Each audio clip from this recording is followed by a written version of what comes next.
Kenapa Jumirsa? Karena maksudnya itu Jumaji dan pemirsa. Tiga jumlah pemirsa.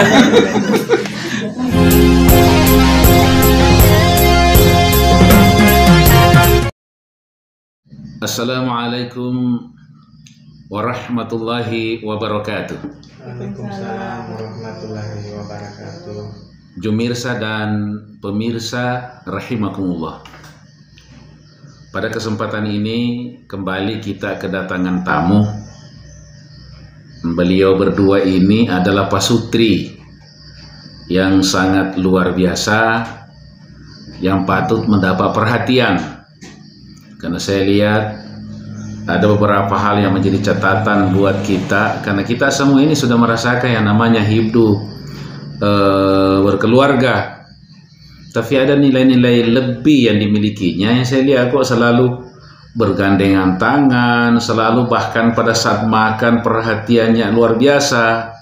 Ini tentu yang menjadi anu buat kita ini. Assalamualaikum warahmatullahi wabarakatuh. Waalaikumsalam warahmatullahi wabarakatuh. Nah begini Bu, saya melihat nih luar biasa dengan keterbatasan suaminya Ibu itu, tapi justru itu menjadi lem perekat yang menyebabkan Ibu selalu dekat, selalu bergandengan tangan, bahkan sampai dihidangkan makanan, diambilkan nasi, terus kemudian segala yang dibutuhkan di situ itu. Saya lihat itu luar biasa itu.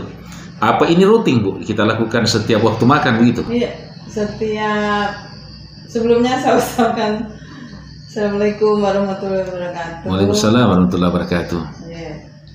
Kalau soal hari-harinya Pak, soal makan terutama kalau sesuai pertanyaan Bapak tadi, iya kalau soal makanan selalu kami yang ambilkan. Walaupun sebenarnya beliau ini bisa ambil sendiri. Saya sudah komitmen bahwa saya menikah tujuannya adalah ibadah. Jadi apapun yang menjadi kebutuhan suami saya, karena beliau juga ada punya kekurangan, menurut saya bukan kekurangan tapi kelebihan ya. Beliau tidak bisa melihat dan pendengarannya juga kurang. Gitu, jadi kalau soal misalkan beliau mau makan selalu saya ambilkan makanannya, minumannya sampai selesai kami tungguin, karena pastikan tidak merasa terbebani ya, karena ini ibadah. Sama sekali Pak, kan enggak. Ibu ikhlas melakukan itu semua. Iya. Luar biasa. Demi Allah demi Rasulullah ikhlas, karena mungkin itu saya tidak tahu persis Pak apakah itu akan menjadi amal baik buat saya. Insya Allah. Di akhirat nanti atau bagaimana, karena memang dari awal saya menikah tujuannya ibadah, jadi itu saya lakukan. Sekecil apapun perbuatan baik itu Bu, tuh yang jelas tidak ada yang sia-sia, insya Allah. Saya Pak Untung nih, kalau kita mendengar tadi Ibu sudah cerita ini tentang bagaimana melayani suami, bagaimana menyiapkan makanan suami, terus kemudian ditungguinya sampai bahkan tadi tuh saya melihat kan sempat tuh, ternyata harus kenyang dulu Pak Untung baru Ibu nih. Bagaimana Pak Untung tuh merasakan itu seperti itu? Ya, Assalamualaikum warahmatullahi wabarakatuh. Waalaikumsalam warahmatullahi wabarakatuh. Menurut saya pribadi terhadap Bunda sama saya. Oh, Bunda manggilnya ya? Ya, saya manggilnya Bunda sama dia. Ya. Kalau dia manggil saya Dai. Luar biasa. Kenapa tidak ayahanda? Jadi menurut saya dia itu sangat baik. Bahkan dia jaga sholat saya. Artinya dia selalu mengingatkan ini sudah waktu, dan dia juga selalu mengajari bagaimana caranya untuk hidup yang lebih bermanfaat. Jadi saya sangat bersyukur mendapatkan orang yang bisa dampingi hidup saya seperti Bunda. Karena dia mau menerima kekurangan saya dan dia juga mau hidup sama saya apa adanya, hidup saya sama dia di dalam rumah tangga saya. Luar biasa. Ya. Sekira itu yang saya bisa sampaikan. Jumirsa dan pemirsa rahimakumullah, ini menarik sekali ini. Artinya kalau saya mendengar ini, Pak Untung tuh luar biasa rasa terima kasihnya kepada istrinya karena segala kekurangannya itu tertutupi oleh istrinya, kelebihan istrinya, dan mungkin sebaliknya begitu. Dan memang seharusnya di dalam berumah tangga itu saling melengkapi. Nah ini yang terjadi saya lihat, dan patut kiranya Jumirsa kita jadikan pandangan dalam kehidupan kita. Saya yakin kita semua inginkan kehidupan yang seperti itu. Mungkin bisa cerita lagi Bu, artinya gini, saya belum tanya nih, sudah berapa lama nih menikahnya nih? Hampir 2 tahun Pak. Hampir 2 tahun. Iya. Selama 2 tahun itu tidak pernah ada piring melayang ya? Tidak, insya Allah. Tidak salah ya? Belum pernah. Bukan tidak pernah, tapi belum pernah. Belum pernah. Artinya kalau tidak berarti tidak akan. Ya, kalau tidak belum berarti akan. Iya akan, kan kita kedepannya. Jadi saya kira tahu, janganlah akan. Yang pastinya tidak ya, tidak. Karena kalimat ini kalau orang mengatakan belum berarti memungkinkan ada ke depan. Ya. Tapi kalau sudah dikatakan tidak, itu sudah dikunci. Dan termasuk itu harapan kita, mudah-mudahan itu tidak terjadi kan. Insya Allah. Luar biasa, luar biasa. Ibu mungkin bisa cerita proses awal berkenalannya itu. Tadi kan saya dengar bahwa niatnya untuk ibadah. Ini menarik. Terus kemudian proses ta'arufnya itu. Oh, begini Mbak. Saya kan ada buka usaha kecil-kecilan, saya buka warung gitu. Terus tadinya sama anak-anak saya, tapi kan anak-anak saya sudah pada menikah dengan suami yang dulu Pak Ustaz. Anak sama suami yang dulu. Terus di rumah masih ada 1 yang bungsu. Itu masih belum terasa rasa sendirinya. Terus ketika anak kami yang bungsu itu masukkan ke pondok pesantren, kayak merasa sendiri. Padahal anak sudah 4, anak 4, kayak merasa sendiri, terus kayak sepi gitu. Terus akhirnya kita buka warung makan itu perlu teman, ada yang bantu gitu. Kebetulan tantenya beliau ini mau bantu-bantu saya di rumah gitu. Mau bantu-bantu saya di rumah. Terus dia bilang, ada saya punya kemenakan Bunda, sudah besar, cuma dia buta, nggak melihat katanya. Terus saya bertanya, buta bagaimana? Buta dari lahir atau buta kena sesuatu benda? Dia bilang, Bunda, bukan dari lahir. Dia sempat melihat sampai umur 17 tahun. Begitu, berarti matanya tertutup? Enggak, matanya terbuka gitu. Terus disitulah timbul penasaran saya Pak Ustaz. Timbul penasaran, kok ada orang buta tapi matanya normal kayak matanya selayaknya matanya orang normal. Jadi saya penasaran, akhirnya kasih tahu tantenya, suruh ke sini begitu, suruh ke sini, kan Bunda mau lihat gitu. Terus berapa hari ya dan lihat itu 4 hari kan, 4 hari kemudian terus pesan-pesan terus, nggak mau datang ke rumah Pak Ustaz karena dia malu dengan kekurangannya ini. Tapi saya maksa terus bawa ke rumah karena rasa penasaran saya Pak Ustaz. Iya. Itu karena kan yang saya tahu orang buta pasti matanya tertutup, ini matanya melihat tapi nggak lihat. Nggak melihat ya. Terus bukan dari sejak lahir, makanya penasaran terus. Akhirnya dia datang. Lah itu terus kenal, terus salaman, kenalan gitu. Nah, terus apalagi tuh? Terasa ada kecocokan ya? Enggak, belum. Belum. kemarin begitu ketemu hati saya langsung tapi apa sebelum ketemu sama sebelum ini Daeng ke rumah, saya sudah kayak ada saya suka sama seseorang tapi entah orangnya tuh siapa dan di mana begitu. Tapi kepikiran saya di keponakannya ini yang bantu saya, tapi kan belum pernah ketemu. begitu dia datang terus salaman, nah gitu rasa terus biasa saja. Terus ketika itu dia berapa hari kemudian menelpon, dia sudah datang terus salaman, terus ngobrol cuma sebentar terus pulang.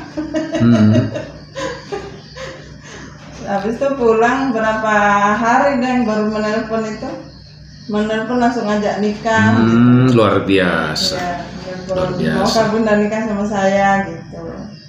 Terus saya berpikir, kok baru ketemu sekali ya sudah langsung jatuh cinta nih Pak Antung. Bagaimana Pak Antung bisa mengenal ibu ini bahwa ternyata ini seperti inilah yang diharapkan, wanita seperti ini diharapkan. Pada saat itu pertemuan saya sama dia, waktu dia ngajak saya untuk bertemu di tempat tinggalnya ya. Saya tuh malu mau dilihat sama dia. Yeah. Karena kekurangan saya. Terus saya kan nggak bisa jalan sendiri, saya harus dituntun ya. Ditemani orang untuk jalan. Itu yang saya pikirkan. Saya orang tidak melihat, terus saya orang yang tidak punya apa-apa, kok dia mau lihat saya. Terus lagian mau ngobrol tentang apa kan? Tapi ini keponakan saya, sepupu saya dari tante saya ini maksa, ayo kita ketemu sama dia karena dia ngajak kamu, jadi begitu. Saya berpikir siapa tahu ada arahan untuk saya bisa dapat kerja kah, atau saya bisa dapat solusi bagaimana caranya hidup itu bisa ada pekerjaan yang gampang gitu kan. Saya kiranya begitu saat waktu mau bertemu. Harapannya ada pekerjaan buat dia, padahal dia kan tidak melihat, tapi ternyata tadinya berpikir mau ada pekerjaan, ujung-ujungnya mau sama-sama kerja. Iya.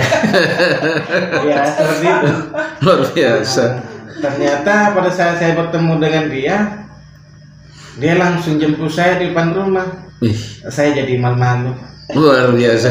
Ini malu-malu ya. Jadi malu-malu dan kan kalau saya tidak jemput Pak Ustaz nanti kiranya sombong. Iya. Atau tidak menghargai. Gitu. Jadi saya ngobrol tentang sejarah saya di kampung. Ngobrol saja awalnya Tentang saudara saya berapa. Mama saya ditanyakan itu yang ditanya. Setelah dari situ saya pulang kembali. Tante saya kan dia kerja di situ sama bunda ini. Dia punya nomornya. Lama-lama saya pikir, saya coba-coba ngobrol karena waktu saya ketemu sama dia begitu kayak akrab sekali sama saya. Iya. Padahal baru sekali ketemu. Iya, baru sekali ketemu dengan dia. Nah, saya berpikir mungkin barangkali bisa berteman sama dia, terus saya bisa banyak kenal orang di sini di kota Kolaka kan? Kolaka ya. Ya. Akhirnya saya ambil nomornya dia, saya minta sama sepupu saya, bilang coba nomornya Mbak tadi yang di depan itu kasih sama saya. Bilang, kamu mau apa? Saya mau telepon dia terus mau bicara sama dia. Itu sepupu saya bilang mungkin juga dia tidak sengaja. Barangkali dia bercanda. Apa kamu suka sama dia? Cantik kok itu orangnya. Masa? Saya kan bertanya-tanya juga sama sepupu saya. Apa sepupu saya berkata bilang itu orangnya cantik, pakai jilbab, Terus umurnya sudah agak tua, tapi masih dia kalau dilihat wajahnya itu masih cantik gitu loh, masih kayak enggak terlalu tua. Iya. Nah, saya penasaran, mau pengen bicara sendiri sama orangnya langsung kan. Jadi Pak Untung nih jatuh cinta lewat sepupu. Iya. Saya ambil nomornya.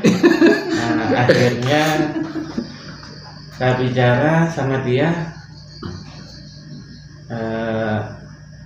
Saya langsung menanyakan, ibu enggak keberatan nggak kalau saya suka sama ibu, sama Mbak?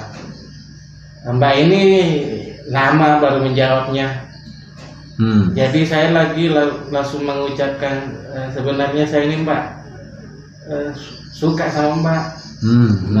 Mau kan Mbak jadi pacar saya? Nah, ternyata Mbak ini lama-lama juga dia mengucapkan, kalau dari awalnya sebelum ketemu saya itu dia sudah merasakan jatuh cinta, tapi dia tidak tahu sama siapa orangnya. Ya gitu. Wah, ini luar biasa, berarti memang sengaja. Nah, ada saya kira begini. Ini luar biasa ceritanya ini, Jumirsa dan pemirsa rahimakumullah. Begitulah kalau Allah yang berkehendak. Sebetulnya Pak Untung ini sudah menyadari, sudah menemukan hikmahnya kenapa Pak Untung buta. Saya dengan dia Sudah, bukan. Saya tanya kenapa Pak Untung ditakdirkan buta oleh Allah Subhanahu wa taala walaupun pernah melihat keindahan dunia. Sekarang dalam keadaan hikmahnya sudah dapat. Hikmahnya. Saya ingin sampaikan bahwa salah satu hikmah yang terbesar yang Allah berikan kepada Pak Untung, karena Pak Untung ini dipersiapkan seorang wanita yang mengerti tentang Pak Untung, yang siap menerima keadaannya Pak Untung. Itu yang luar biasa.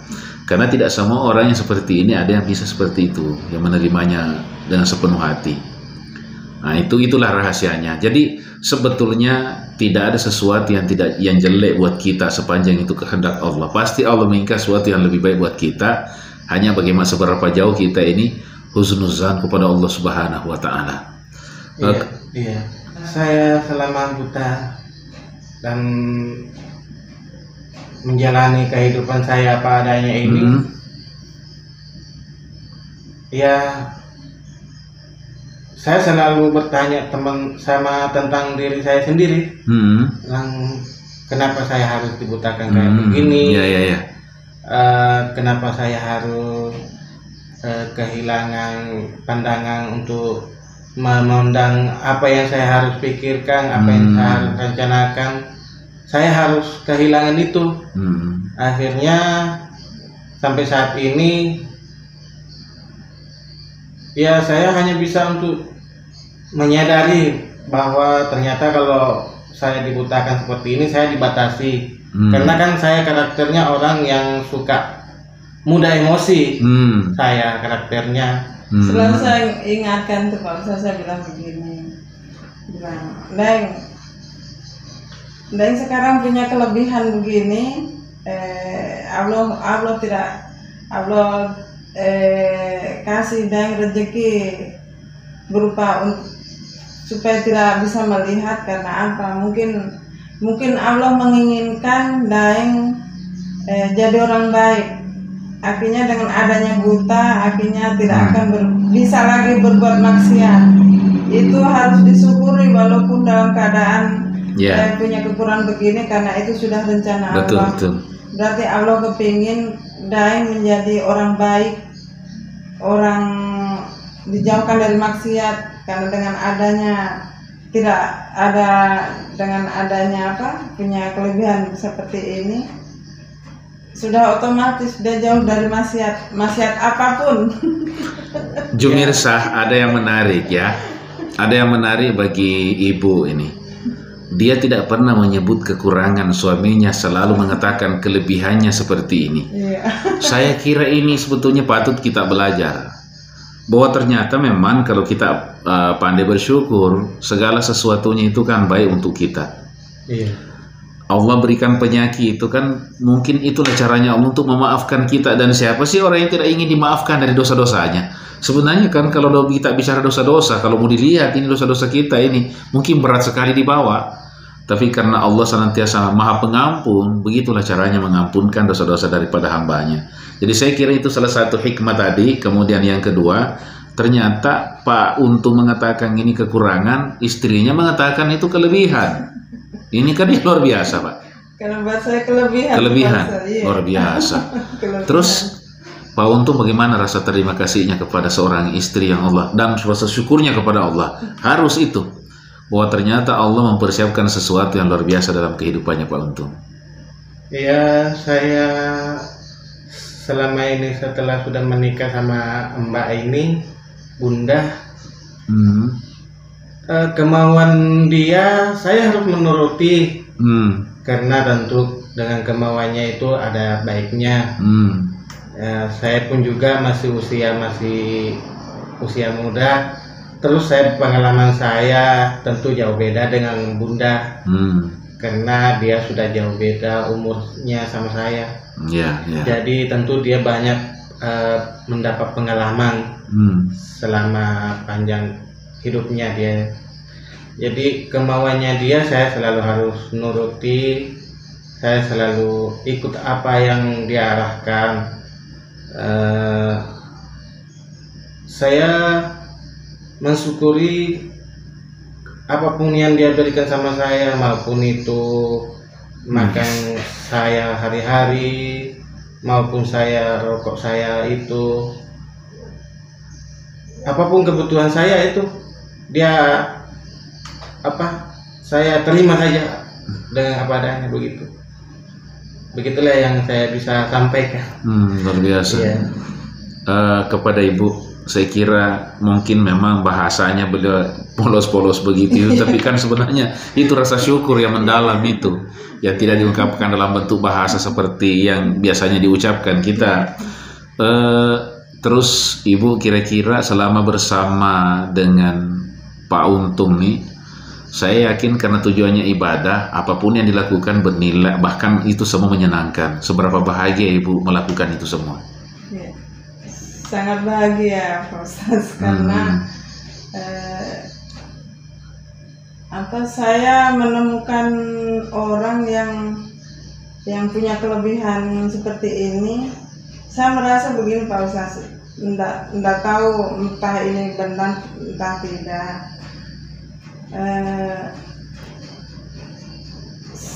Saya merasa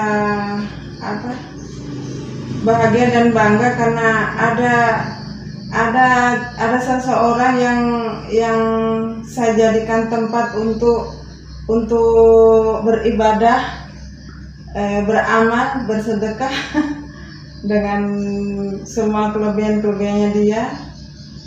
Terus saya ada tempat untuk memposisikan diri saya hibahkan diri saya, bukan saya bilang saya korbankan ya Pak Ustaz. Saya hibahkan, saya relakan seluruhnya itu di sisa hidup saya seperti ini untuk berbuat yang mungkin tidak lebih baik lah. Saya ada tempat saya menemukan orang untuk tempatnya saya untuk beribadah, untuk mengabdikan diri saya, untuk menghibahkan diri saya. Karena kalau bukan orang yang seperti ini Pak Ustaz, tentunya kalau orang normal dia tidak akan bisa membutuhkan raga saya atau jiwa saya atau pengorbanan saya. Seandainya saya mendapatkan laki-laki yang normal, dia tidak akan membutuhkan semua itu. Tapi karena Allah kirimkan saya dengan seorang suami yang punya kelebihan seperti ini, jadi saya sambil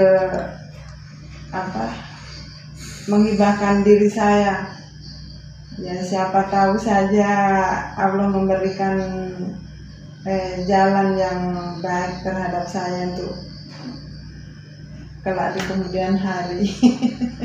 Karena dengan apa saya harus berbuat sesuatu. Luar biasa. Jumirsa dan pemirsa rahimakumullah, terharu mendengarnya. Saya kira kalau semua kehidupan kita ini dihiasi dengan keikhlasan dan ketulusan di dalam bekerja, dalam melaksanakan aktivitas keseharian kita, saya kira kebahagiaan yang tiada tara. Kenapa? Sebetulnya bahagia itu bukan apa yang kita rasakan, tapi seberapa jauh kita bisa membuat orang lain merasakan. Itulah kebahagiaan yang hakiki. Karena kadang-kadang kita merasakan sesuatu orang yang tidak merasakan.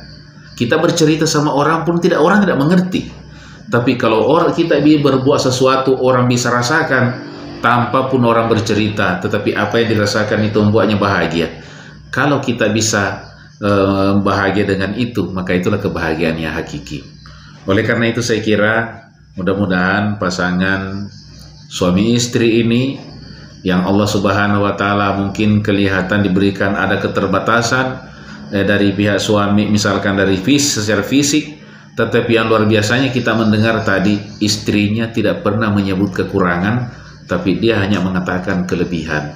Subhanallah, ini tentu kehidupan yang kita harapkan bersama, bahwa kalau semua kekurangan itu bisa diganti menjadi kelebihan, saya kira itulah kehidupan yang bahagia. Kita mampu mengatakan baiti jannati, rumahku adalah surgaku, dan adalah impian setiap insan. Mudah-mudahan ada manfaatnya perjumpaan kita ini. Barangkali saya ingin menyampaikan kepada yang menyandang disabilitas, hendaknya jangan berputus asa, tetapi tetap semangat, karena di balik itu semua Allah punya rencana yang luar biasa buat kita. Sehingga seperti tadi Pak Untung, dia mendapatkan sesuatu yang luar biasa dalam kehidupannya, yang mungkin orang normal seperti kita tidak dapat. Beliau yang dapat. Ini tentu kita harus senantiasa husnuzan kepada Allah Subhanahu wa Ta'ala, berbaik sangka kepada Allah, karena rupanya Allah lebih tahu apa yang kita butuh ketimbang kita sendiri yang membutuhkan sesuatu. Wabillahi taufiq wal hidayah. Wassalamualaikum warahmatullahi wabarakatuh. Waalaikumsalam warahmatullahi wabarakatuh.